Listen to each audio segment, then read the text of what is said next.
que move o homem é a curiosidade. Ele quis saber se a Terra é redonda ou se é do formato de um prato, se acaba logo ali ou depois do horizonte. Ele ainda quer entender melhor como funciona o corpo humano. Ele quer compreender de onde viemos, para onde vamos. Ele quer conhecer ao máximo as espécies que vivem na natureza. O homem sonha, planeja, estuda, explora, analisa, organiza, coleciona, compreende, questiona, aprende, desbrava. E para satisfazer todos e tantos desejos, o homem viaja.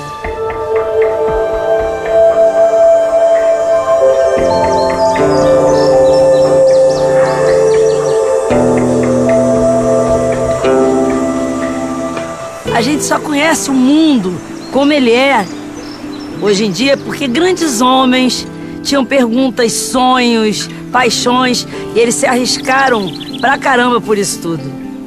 O nosso homenageado de hoje é um desses grandes homens. Ele é um apaixonado por plantas e árvores que nunca perdeu a curiosidade. Mais que isso, é um homem dedicado à ciência, um desbravador, um explorador do nosso tempo. O nome dele é Harry Lorenzi. E ele, assim como eu, não descansa até responder aquela famosa pergunta: Lorenzi, isso aqui é um pé de quê? Você está me aplicando uma peça, né? Essa é a Lorenzia umbrosa. Do gênero Lorenzia. Uma espécie da família Arácea, descoberta há vários anos no Amapá e descrita pelo eminente botânico Eduardo Gonçalves. E homenageia ele, muito chique, viu? Hoje um pé de quê é um pé de Lorenzia. Um pé de quê de perto, quero ver que fruta da cadê, que flor, que cor, saber, terá sabor, vai ter um pau-brasil. Um pé de quê vermelho, verde, que te quero ver qual é, de pé na terra, até caber na tela da TV. Pé de quê? Se o pé de quê fosse a Copa do Mundo, o Lorenzi seria o Pelé. Só que o Pelé, coitadinho, fez 1000 gols. E esse cara aqui já catalogou bem mais do que 1000 árvores. Quantas árvores tem e quantas você já catalogou? Bom, a nossa estimativa é que o Brasil tenha mais de 1.500 espécies, talvez até 1.800. Nós já temos catalogado cerca de 1.400. E plantas, porque planta, entendeu? A árvore só essas grandes, agora planta. São conhecidas, reconhecidas, cerca de 34 mil espécies. E nós aqui já temos catalogado, ao longo desses 36 anos, cerca de 12 mil espécies. Eu não estou dizendo, esse aí é o cara. Ele encarna perfeitamente o espírito, é o cara do pé de quê? O espírito do programa. Porque ele quer saber tudo sobre todas as árvores que existem. O Lorenzi é o pé de quê? O sonho de catalogar toda a flora brasileira se transformou em livro. Ou melhor, vários livros. Lorenzi é um best-seller da botânica. Os seus 23 livros venderam mais de 1 milhão de exemplares. O maior sucesso é disparado a coleção Árvores Brasileiras, a primeira publicação enciclopédica brasileira desse tipo. Aliás, esse é o livro que anda mais sujinho no mundo, porque quase sempre quem pega nele tá com a mão suja de terra.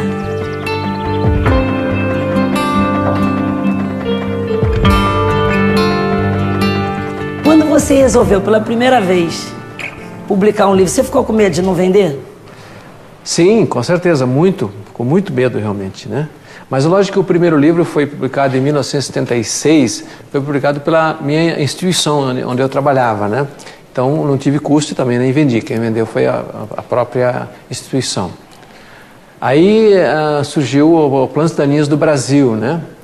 E aí você escreveu o livro e você fez uma venda antecipada, é isso? Porque você estava com medo de não vender? A gente fez um pouco isso, sim, porque realmente foi uma experiência nova, né? Tive que vender um apartamento, na época eu estava em Londrina, vendi o apartamento lá e mudei para Piracicaba. Para pagar o fotolito do livro? Sim, exatamente, porque eu não tinha dinheiro realmente, não tinha nenhum capital, né? Aí investi no livro, né? Acreditando que poderia dar certo. Foi um ótimo investimento, hein? Eu fiz esse nos Estados Unidos, é praticamente o segundo livro, né? Que foi vendido lá que foi comercializado. Quem são os seus leitores? Quem compra esses seus livros? É um perfil bem diversificado, como a natureza. Olha, pessoas como médicos, professores, dona de casa, talvez o menor número sejam realmente pessoas da área, realmente, efetivamente. Então, com esses livros, o Lourenço se tornou o cara que mais popularizou a botânica no Brasil. E a notícia mais engraçada é que ele não é botânico. Eu era um agrônomo de produção, como qualquer outro, e aos poucos eu fui mudando, e quando eu percebi, eu já estava trabalhando basicamente, exclusivamente com botânica, com plantas. Qual é a lembrança mais remota que você tem de infância, da tua relação com a mata, com a floresta? É muito antiga, realmente. Eu, talvez da idade lá dos 7, 8 anos, eu participava com meu pai na busca na retirada de madeira.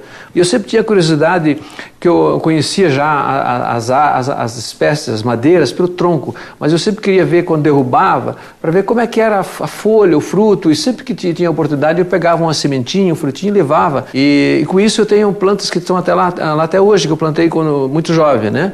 Lourenço, dá a volta por ali que eu quero ver uma coisa. Que idade você tinha ali? Há uns 24 anos. Nossa, mas parece que é a formatura do primário, parece um garotinho, né? Cara de bebê. Agora aqui eu sei que você guarda tesouros na tua biblioteca aqui. Mostra pra gente. É uma relíquia, né? Que eu guardo com muito carinho, que é a Flora Brasiliensis de von Martius. Essa flora foi começada em 1919, quando o Martius fez uma expedição pelo Brasil, né? E viajou durante 2 anos e meio, cruzando o Brasil inteiro a pé, a cavalo, né? E depois ele levou esse material, essas cicatas, para a Europa, e durante 60 anos ele trabalhou em cima dessas plantas. Porque nessa expedição iam desenhistas, pessoas botânicos e desenhistas, e eles desenhavam ao longo do caminho, e essas pranchas estão todas ilustradas aqui. E ela foi feita apenas 18 cópias naquela época. Durante as grandes navegações e descobrimentos, as coleções científicas foram consideradas gabinetes de curiosidades, lugares privilegiados que tentavam capturar a memória, compreender o mistério divino e guardar tudo que existe de raro no mundo. Os gabinetes de curiosidades são os antecessores diretos dos museus e jardins botânicos. O Lourenço foi juntando tanta planta, foi acumulando tantas espécies, ficou com uma coleção tão importante que ele teve que fazer um jardim botânico só para ele. Quer dizer, só para ele não, né? Para dividir com todo mundo toda essa beleza. Em 36 anos, e após percorrer mais de 1.200.000 quilômetros, Lourenço conseguiu reunir cerca de 3.700 espécies em sua coleção. Trouxe plantas raras, ornamentais e medicinais de todas as regiões do país, do Cerrado à Mata Atlântica, para formar uma coleção viva com a cara da flora brasileira, biodiversa. Um passeio pela coleção de plantas do Lourenço é possível desde 2011, quando ele abriu em Nova Odessa, no interior de São Paulo, o Jardim Botânico Plantarum. Quem sabe você dá a sorte, como eu, do Lourenço não estar numa expedição e tá aqui, como ele fica, olhando e respondendo o dia inteiro a mesma pergunta. Lourenço, isso é um pé de quê? Gerivá. Tá lindo aqui, hein? Olha, ainda... Adoro essa árvore. Essa é aquela lá do sul, né? Exatamente, das pampas. Só que lá com vento, eu me lembro dela assim, ó, parecendo uma pessoa com cabelo. É, o efeito do vento muda a arquitetura. Então ela está aqui no fim da floração. Na verdade, ela floresce totalmente sem folhas. Então ela fica inteiramente com esses pompons amarelos aqui de um grande perfume. À noite é realmente uma coisa extraordinária. Aí em seguida começa a produzir as pequenas vagens, que na verdade é uma vagem muito diferente, né? É cheia de espinho também, né? Ela é uma planta espinhenta. Qual é o nome popular dela, Lourenço? É espinilho, por causa do espinho, né? Que tem um espinho fino significaria, né? Pessoal que gosta de um pé de queijo já aprendeu que toda árvore conta uma história. Mas a história dessa daí é boa, versa. Eu quero que você conte pra eles. Primeiro que você ficou doido atrás dela, porque ela não existia mais no Brasil. Você teve até que pedir uma muda da Austrália. Por que a pobrezinha foi banida? Bom, acredito que assim, olha, há uns anos atrás um historiador, um jornalista historiador português veio no Brasil e nos procurou, que disse que estava escrevendo uma história sobre a árvore do imperador. Aí eu fiquei assim, mas qual que é essa árvore, né? Aí ele falou, não, o Crisofilo imperial e tal. Eu fiquei furioso, falei, pô, mas eu estudo árvores fazem 15 anos, 20 anos e eu nunca vi falar nessa árvore, né? Aí saía correndo atrás do prejuízo. Verifiquei que haviam realmente coletas no Jardim Botânico do Rio, mas só coletas antigas, antes de 1890, por ali, né? E aí procurei, acreditei na história dele, ele contou essa história, que realmente os republicanos procuraram apagar, destruir essa espécie. Eu verifiquei os projetos antigos do Glasiou, que era o paisagista do Império, e ele colocava em todos os projetos, inclusive lá na Quinta da Boa Vista. E não havia mais nenhum, né? Aí ele falou, mas existe um exemplar no Jardim Botânico de Sydney, que foi um presente de Dom Pedro II em 1865, parece 1970, né? Aí eu pedi algumas sementes para eles, que gerou duas mudas, né? Uma delas, inclusive, está ali, né? Que é talvez o exemplar mais antigo. Ela é grande, ela vai atingir quantos metros? Ela atinge mais ou menos uns 25 metros. Geralmente ocorre em áreas assim de várzeas, né? Fica lindona, grande? É fantástica. Agora ela chama carandilho, é porque ela parece um carandá, mas é miudinha. Miudinha, exatamente. Ela tem torceira, né? Aí consegui trazer uma plantinha e nós temos então ela aqui. Essa foi uma que eu já falei com você por telefone. Se você dá as inscrições mais ou menos, eu acho que eu consigo chegar lá. Principalmente a presença dessas estípulas espinhentas aqui, que é um espinho terrível. Ó. Olha que coincidência, Regina. Aqui do nosso lado, nós temos duas plantas similares, eu diria, né? Nós temos a carnaúba do Nordeste e temos o carandá, que está lá atrás, as três plantinhas. Eu fiz isso propositalmente para ver a semelhança. Hoje eles consideram como duas espécies distintas, mas são muito semelhantes porque acredita-se que a caatinga era uma coisa mais ou menos unida, desde o Chaco, do Paraguai boliviano, até o Nordeste. E as plantas, quase todas as plantas que tem no Chaco, tem na caatinga. Carnaúba, do Ceará, do Nordeste, olha que linda. É muito difícil falar a diferença morfológica entre as duas espécies. Uma é Copernicia alba, carandá, e a outra Copernicia prunífera.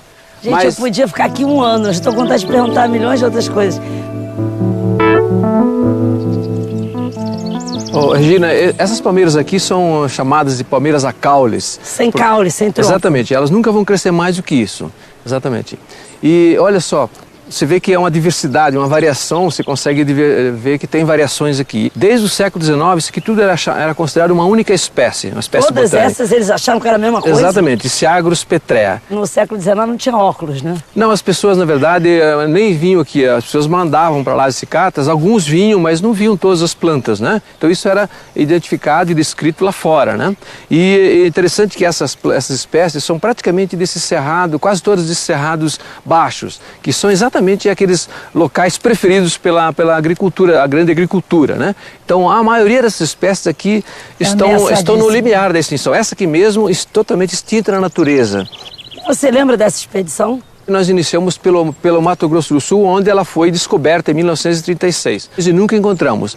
Aí decidimos entrar no território paraguaio, né? Ao passar na fronteira, os soldados logo nos alertaram que aquela região não era segura, que nós íamos ter problemas com os plantadores de maconha.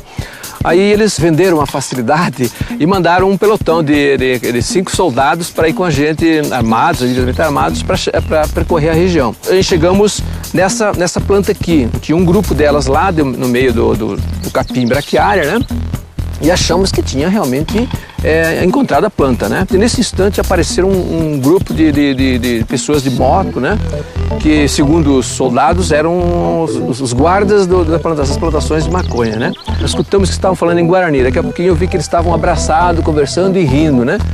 Aí eu achei que era uma cilada, né? Aí eu falei pro meu pessoal, vamos colocar isso no carro e vamos cair fora daqui, vamos fugir daqui, né?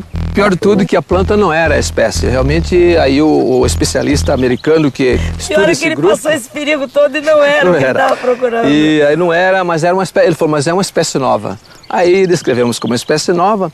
Bom, Fizemos aí mais umas viagens. Aí numa última eu falei, agora nós vamos ver os terrenos baldios de Pedro Juan Caballero, né? Chegamos lá, mas não deu 5 minutos que nós começamos a percorrer. Aí já vieram pessoas e falaram, olha, cai fora daqui, que aqui é a área de desova do tráfico. Aí eles matam as pessoas e jogam aqui. Por isso que a gente queima isso aqui com frequência para enxergar os corpos lá, né? Aí arrancamos rapidamente algumas plantas, né? Colocamos no caminhão e caímos fora, passamos para o lado brasileiro, né? E, bom, aí fomos estudar. E realmente, na hora, eu percebi que ela poderia ser. Por quê? Porque o significado de Butia leptospata é que lepto significa fino. E realmente, lepto é palha, né? O fino. Então você veja que a espata dessa aqui é igual uma palha, né? Enquanto que aquela lá que a gente viu lá é bem lenhosa, bem fibrosa. Então, eu tô vendo o coquinho dela aí, você já conseguiu reproduzir? Não, nós já colhemos frutos, já conseguimos até hoje uma única germinação, uma única semente germinou. Bom, aí eu fiz uma outra expedição mais para frente, na mesma área, né? Quando chegamos lá, a área tinha virado uma indústria, tinham feito uma terraplanagem, tinha acabado a planta. Era o único local que a gente tinha encontrado. Então olha que fragilidade, não existe mais na natureza. Aqui ele conseguiu, tá mantendo 4 butiazinhos desse e uma sementinha germinou. Então, gente, vamos rezar. É só rezando agora. Para dar certo. Vem cá, eu quero saber mais histórias dessas, mas vamos andando porque eu quero ver pelo caminho outras coisas. Foi por acaso que o Lorenzi se tornou esse grande expedicionário e colecionador da flora brasileira. Ele trabalhava como engenheiro agrônomo quando, no início da década de 80, a Copersucar o colocou à frente de um novo projeto, o de reflorestar as terras das usinas açucareiras.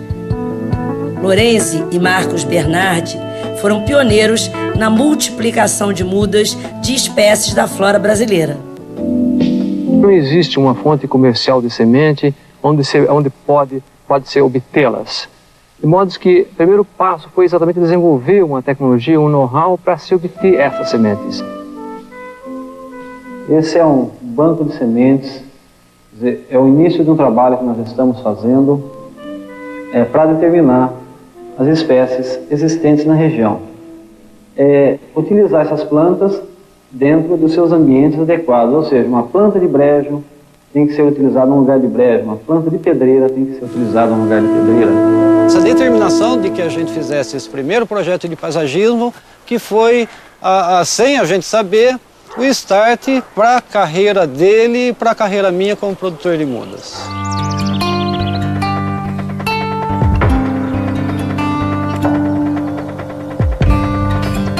Desde que começou a se dedicar ao reflorestamento, o Lorenzi passou a plantar. E aí ele via, aqui tinha que ter essa planta e não tem mais. Onde é que ainda tem? Lá. Então eu vou lá pegar e trazer para cá. Vem cá, aqui tinha que ter essa que não tem mais. Então eu vou aqui pegar e vou levar para lá. E assim ele se tornou um colecionador. Talvez não só um colecionador, o colecionador. Essa coleção de begônias, além de deslumbrante, é com certeza a maior do Brasil, mas tem muita gente que diz que é a maior do mundo. Você passa elas todo dia em revista? Todos os dias. Eu tenho que, porque geralmente eu que faço a polinização, porque nós temos que, aqui por exemplo, se deixar, vira uma bagunça de hibridação, né? E aqui não entra insetos, a gente não tem vento, então a hibridação não é um fato tão frequente. Mas se eu quero sementes puras, eu venho aqui, pego a flor masculina, né? Aqui tá as anteras onde tem o pólen, e pego e polinizo os estigmas da flor feminina, essa que tem essa barriguinha aqui que é o ovário, né? Se ele não fizer isso e não fizer uma planta masculina e uma feminina dessa namorarem para nascer um filhinho, elas vão se misturar e vai nascer uma que é um pouco essa com um pouco daquela, e vem um pólen daquela para aquela, e ela vai ficar híbrida, ela vai ficar nem bem essa, nem bem aquela, um troço no meio do caminho. Tem alguma aqui que tem uma história incrível, alguma aventura que te colocou em alguma roubada? Eu, por exemplo, gosto da begônia coccinea, por exemplo, da Serra de Petrópolis. É uma das poucas begônias. Aqui, né? É uma das poucas begônias que são epífitas. Ela cresce no topo das árvores, dá flores vermelhas magníficas. Ainda falta muita begônia para completar o álbum de figurinha? Acredito que faltam umas 20 mais ou menos para atingir 20 e 30 mais ou menos, né? Mas eu estou particularmente interessado em encontrar a begônia lunaris, que é uma begônia de flores alaranjadas, flores grandes, que isso é uma coisa rara em begônia. Então vamos embora lá catar a lunaris. Andiamo. Vamos. Pede que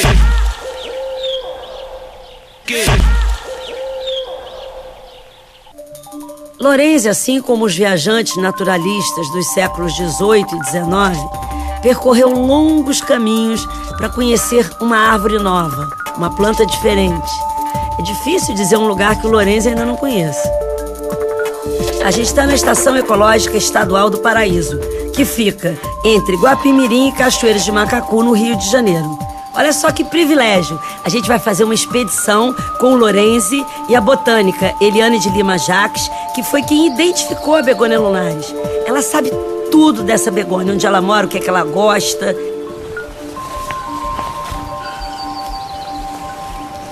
Incrível esses Tem uma aqui, ó, Regina. É uma begônia que eu vi pela primeira vez na natureza. Eu tenho ela cultivada, né? E na hora que você vê, você fica muito animada? Realmente, porque eu já conhecia, porque eu tenho ela lá, né? Então realmente é emocionante você sempre conhecer, ver as plantas na natureza. Como chama essa begônia? Begônia fagifolia. Agora, Lourenço, para fazer uma expedição tipo essa, tem que pedir autorização. Não pode chegar alguma pessoa. A gente tem uma autorização. Aí tem também, são diferentes para unidades de conservação federais, estaduais e para áreas que não são unidades. Até para isso tem que ter uma autorização. Mesmo que se coletar na beira da estrada, você tem que ter uma autorização, que é a autorização de coleta voluntária emitida pelo CISBio da Fundação Chico Mendes, né? Agora, para uma unidade de conservação como essa, é um outro procedimento muito mais específico. Então, se você é louco por planta que nem a gente, não pode sair por aí catando, não. Tem que pedir autorização antes.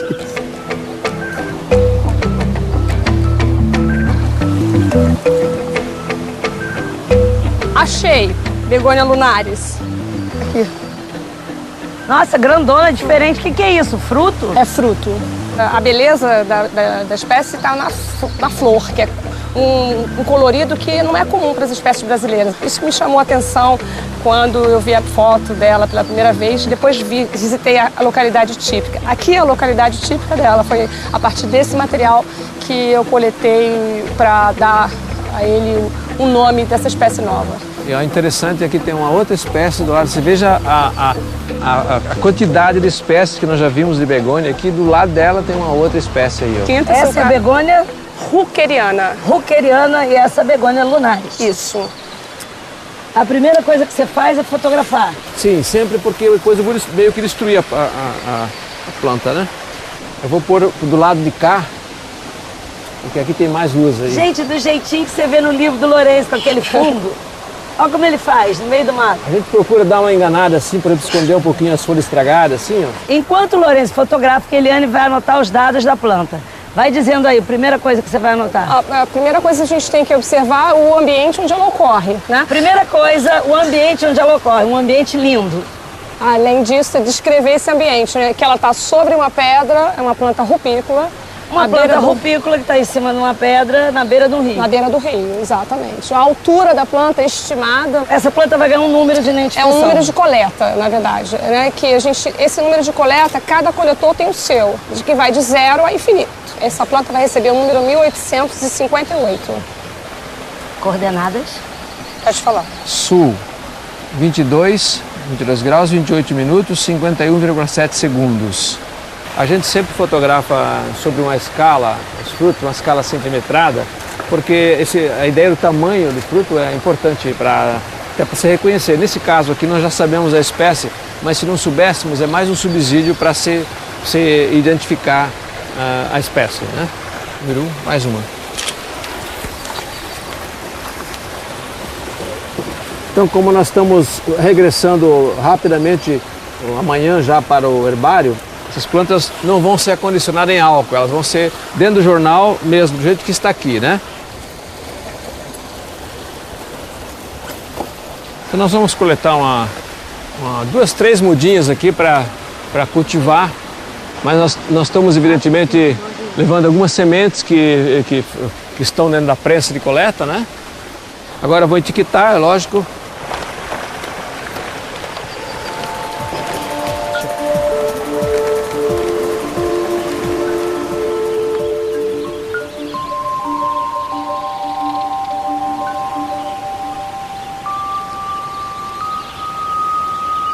Gente, com vocês, o Raro Imóvel. É com esse carro que você faz todas as expedições? Olha, a grande parte, apesar de ele já ter ido até a Amazônia, normalmente as viagens mais longas como a Amazônia a gente vai de aviação comercial, mas ele já fez viagens de até 10 mil quilômetros numa tirada só, assim. E aí, você chega com as plantas que você coletou e faz o quê aqui? A gente tem espaços, como você viu, por todos os lados, né? Materiais mais volumosos, por exemplo, nós colocamos nas partes superiores aqui, né? E esse cato? As cicatas não, essa aqui a gente coloca normalmente no lugar onde se tem que toda hora Olha que amor, é tudo organizadinho. Tá pegando, então você deixa aqui lateralmente, porque é uma coisa que você precisa usar todo instante, né? Você para, encontrou a planta, tira, prensa, fica tudo ali, né? É aqui que você faz o preparo? Eu tenho, geralmente, mesinha, né? como eu falei, muitas vezes em viagens longas, não há possibilidade de você esperar até chegar em casa para plantar as mudas, né? Então, que a gente não pode correr o risco de perder uma planta, né? A gente sempre leva o mínimo possível de plantas, né? Então aqui, por exemplo, nessa viagem, nós coletamos 2 begônias, né? Você já vai envasar aqui? Normalmente as plantas maiores, né? Por exemplo, essa aqui, a begônia lunaris, se tiver algum problema aí de muita desidratação, você não tem risco de perder, né? Então normalmente eu tenho um substrato inerte aqui, feito com a base de... Gente, é muito bom, é tudo equipado, vem a terra. Base de casca de pinos, né? E isso nos garantiu a sobrevivência de muitas espécies em viagens muito longas, né?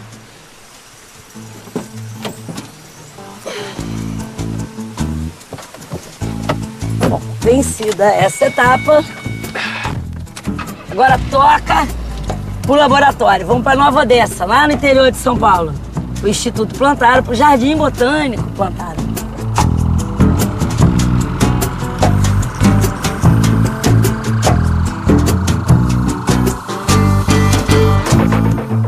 A Ceasa Campinas tem o maior mercado de plantas ornamentais e flores da América Latina. Só aqui, mais de 20 mil espécies.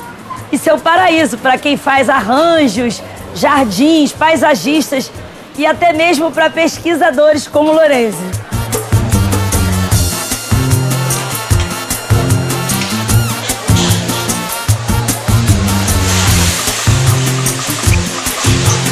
O trabalho do Lorenzi é fundamental. Quando ele traz as plantas novas e começa a reproduzir e distribuir isso aí para uma rede de viveiristas, nós já estamos então proliferando essa espécie e aí a gente consegue utilizar nos jardins, a gente consegue utilizar na natureza. Lorenzi, chega aqui. Eu descobri um cara que também é dependente do Lorenzi, tipo a gente, assim. O que vocês já conseguiram produzir que você nunca encontrava no mercado? Não, por exemplo, passifloras, por exemplo, que eu precisava para um projeto especial, que aliás era no Rio de Janeiro. E a gente queria fazer uma coisa bem brasileira, assim, com os pergolados, onde as pessoas sentassem embaixo. E aí nós recorremos ao nosso amigo Lorenzi, ele nos arrumou espécies maravilhosas. Então a gente está sempre vendo coisas... Quantas passifloras diferentes, maracujás, ele tem. vocês usaram? Existe no Brasil umas 140 espécies, mais ou menos, né? A gente tem lá em cultivo quase 100, né? Um pouquinho mais de 100, algumas são difíceis, a gente tem dificuldade. Mas na época a gente fez um bocado, aí eu não sei, umas 30 ou 40 talvez, né? A gente está no caminho, na estrada, indo de Campinas para Nova Odessa. O caminho todo o Lorenzi saiu plantando. O que não cabe na casa dele, no jardim botânico dele, ele vai se espalhando. Aqui esse canteiro, essa léia toda, ele fez, não repete uma árvore. Ainda botou plaquinha. Estamos colocando, na verdade, né? E agora estou fazendo nas laterais, só que as laterais tu pega fogo lá e sempre destrói, está sempre replantando, né? Mas a do meio eu fiz um convênio com a prefeitura para adotei essa. Mas isso aqui tá lindo, tá maravilhoso. Isso aqui são placas velhas que eu descartar, porque eu substituí as minhas, aí pintei, retoquei, tirei o ferrugem e estou reaproveitando aqui, né? Maravilhoso. Só que são 140 espécies, então não terminei ainda. Lá na frente, que a semana que vem termina, que é o Dia da Árvore. Estou fazendo uma cerimônia aqui no Dia da Árvore, para trazer as crianças das escolas aqui, né, para explicar um pouquinho, mostrar. Isso, a ideia é que isso seja educativo. Olha a variedade, olha a diversidade, não repete uma. Cada uma é uma espécie. Eu usei nome popular para as pessoas, né, se familiarizarem, né? Talvez seja a primeira avenida Jardim Botânico do mundo. Você inventou um negócio. Agora eu estou fazendo um outro convênio para adotar essa praça, construir essa praça aqui. Isso é um pedido da minha falecida esposa para fazer essa praça. E aí, mas eles têm que me entregar limpa. Então agora que eu vou terminar de limpar, né? E aqui é o Jardim Botânico Plantário. No Brasil 2000. Aqui dentro, o cego lá fora aqui está um pouquinho mais verde.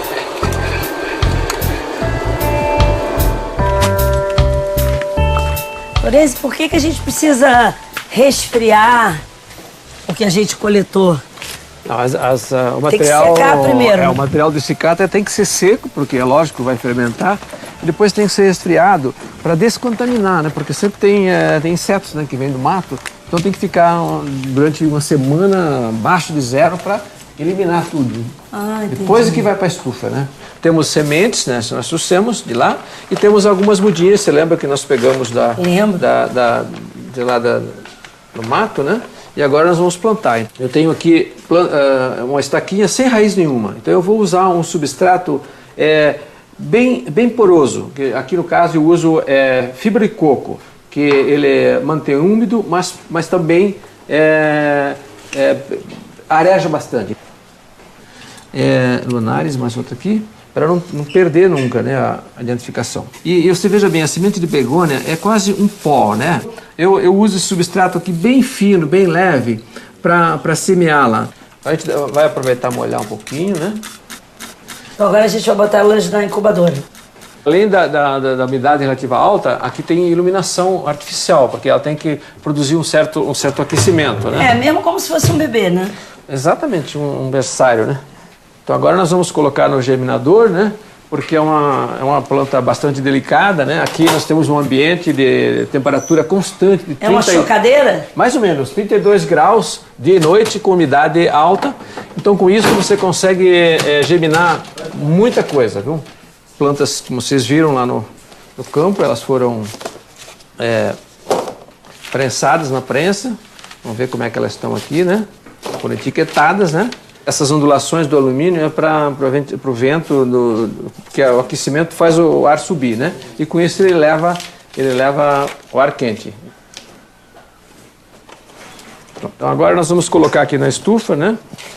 E para secar durante 2 semanas. E em seguida ela é submetida a um resfriamento abaixo de 30 graus, abaixo de zero, né? Mas isso é principalmente para não levar contaminantes para o herbário. Então ela só vai para o herbário depois que passar no freezer. E vem cá, são os livros que bancam tudo isso? Exatamente, somente os livros, Você exclusivamente. Não tem nenhum patrocínio? Não, nenhum, absolutamente de nada. Nenhum órgão do governo? Não, imagine, pelo contrário, eu tenho que pagar imposto ainda, né? Excelência ainda. Vai ajustando aí a terrinha para ficar firme. Oi, gente, vem cá, chega aqui. Tudo bom? Senta aqui, gente. Chega aí. Vocês já tinham vindo aqui no jardim? Não. Não? Você já deu uma volta? Já. Já passeou bastante. Você sabe quem plantou essas árvores todas?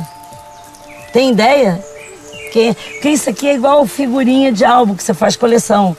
Você tem que ter todas de todos os lugares e uma que está faltando, uma lá da Amazônia, uma lá debaixo do Rio Grande do Sul, uma do Rio de Janeiro. Quem que trouxe todas essas mudinhas ou sementes e plantou aqui? Sabe? Cientistas? Um cara. Quer dizer, com muita gente ajudando, mas ele que inventou. Quem? Harry Lawrence? Harry Lawrence. Conhece ele? Esse aqui, ó. Incrível, né? Que ele fez isso, não achou? E demorou bastante tempo, porque as árvores têm que crescer, leva anos. Quem já plantou uma árvore aqui? Eu. Você plantou qual? Pé de abacate. E já deu? E você comeu o abacate? Era bom? Manteiga, aquele incrível, bem molinho assim. Que ótimo. Quem plantou o quê? Você? Eu plantei laranja. Laranja? Já deu? Já. Chupou? Tava docinha? Vocês já notaram que a avenida aqui na frente tem bastante árvores diferentes? Na verdade é uma coleção aquilo lá. Lá tem mais de 120 espécies de árvores. Tudo. E agora nós estamos colocando, fazem 6 anos que nós plantamos, já tão grande. Agora nós estamos colocando uma placa de identificação em cada uma, nós começamos lá do começo. Então aquilo é para vocês aprenderem, vocês verem elas e ver, oh, essa aqui é o pau-brasil, essa aqui é a macaúva. Cuidem bem dessas árvores incríveis que ele plantou lá no canteiro. Presta atenção, não deixar ninguém jogar papel. Se alguém estiver jogando lixo na rua, fala assim, olha, o lixo tem que ser colocado na lixeira. Aqui Cuba tem as coperníceas, né? Lindas, cabeludas. Tem as coisas bem... Bom, Regina, nós estamos quase no fim do passeio aqui. Eu queria parar de passear, te dar um trabalho aqui.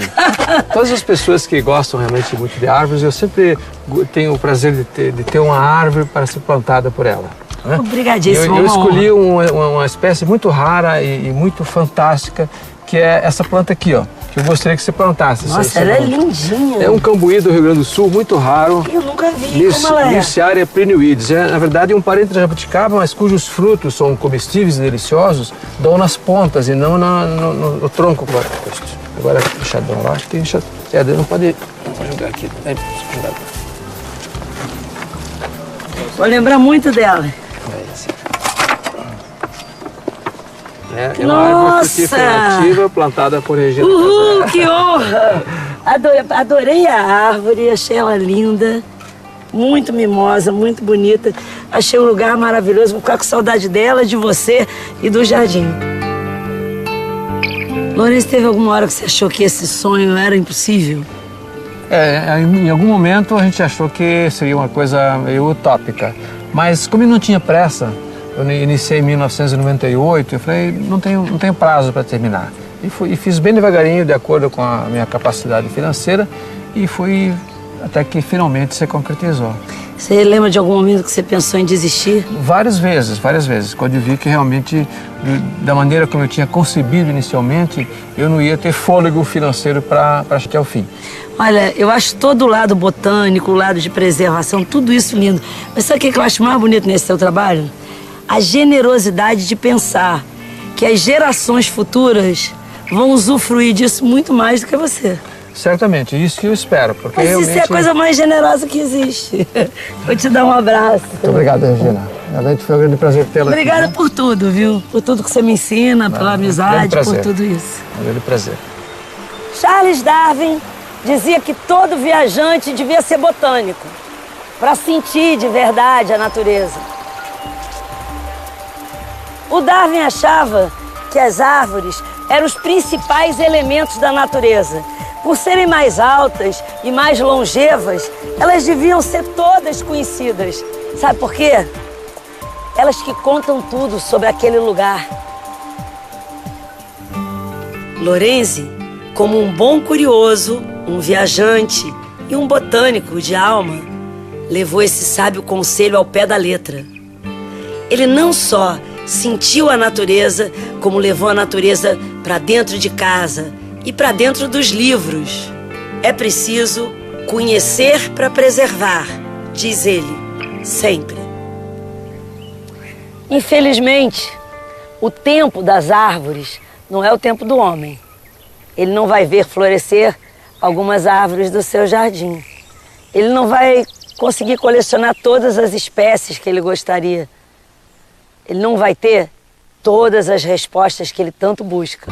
Mas se uma criança aprender a diferenciar uma saponácea de uma arecácea, se um adulto admirar uma planta muito rara, se uma pessoa conseguir reconhecer uma espécie, pronto, todo esse esforço monumental fará todo sentido.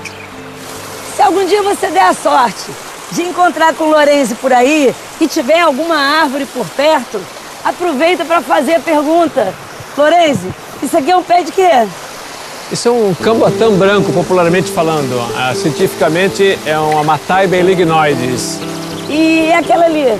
Esse aqui é o jacarandá, esse aqui em cima, o jacarandá cuspidifólia, provavelmente. Lá nós temos o palmito jussara, né, o Terpe edulis, temos lá em cima o gerivá, o Ciagros homozofianum, aqui do lado de cá temos o angico branco, Anadenantera colubrina, aqui no fundo tem essa grandona aqui, o Ficus organensis. Aí, aqui também tem algumas plantas introduzidas, né, que provavelmente aqui é uma área que foi introduzida, né?